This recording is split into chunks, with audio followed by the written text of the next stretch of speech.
Fort Bliss, a military base transformed into a deportation hub, the Outrage mounts. The vast expanse of Fort Bliss, a sprawling U.S. Army base nestled against the Texas-Mexico border, is at the heart of a burgeoning controversy. Proposals by the Trump administration to utilize this strategically located facility as a major deportation center have ignited a firestorm of criticism, reigniting the fiercely debated issue of immigration policy. The implications are profound, transforming a military installation into a focal point of a highly contentious national dialogue. The sheer scale of Fort Bliss, larger than the state of Rhode Island, underscores the potential magnitude of this controversial plan. Its location, bordering El Paso and the Rio Grande, places it at the epicenter of immigration flows. This isn't merely a logistical consideration, it's a symbolic one, deeply impacting the communities surrounding the base and raising serious questions about the role of the military in civilian affairs. The Trump administration's renewed focus on Fort Bliss is not without precedent. During his previous term, the base was utilized to transport deportees via military aircraft to Guantanamo Bay and various locations in Central and South America. These actions, undertaken amid the heightened rhetoric surrounding the administration's anti-immigration agenda, garnered significant public attention and controversy. The current proposal envisions a phased approach. Initially, Fort Bliss would house up to 1,000 detainees for a 60-day evaluation period, a euphemism that has raised eyebrows among critics. However, reports from reputable news organizations like the New York Times and NPR, citing unnamed sources, suggest the ultimate capacity could reach a staggering 10,000 migrants.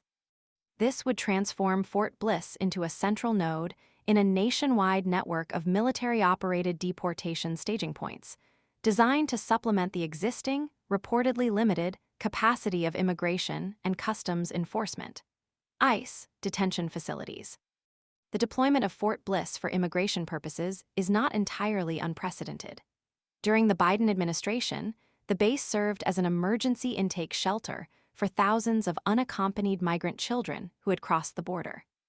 This temporary arrangement, overseen by the Department of Health and Human Services, lasted from 2021 to 2023, illustrating the base's prior involvement in handling the influx of migrants.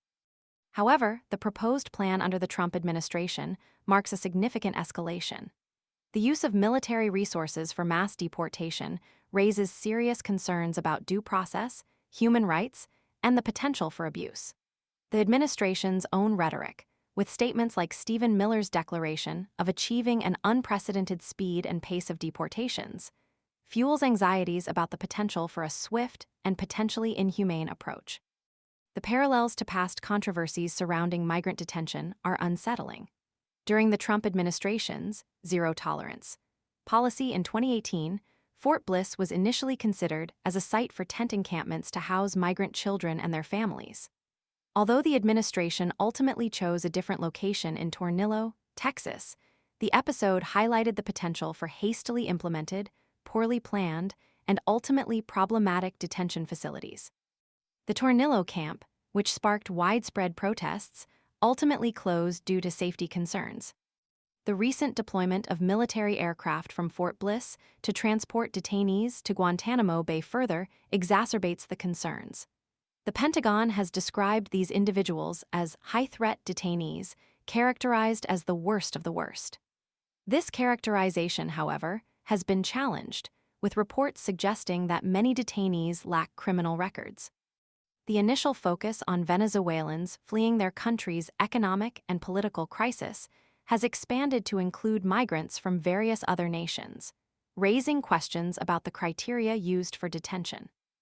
Defense Secretary Pete Hegseth's visit to Fort Bliss and his subsequent endorsement of Guantanamo Bay as a suitable location for migrant detention underscores the administration's apparent commitment to this controversial approach.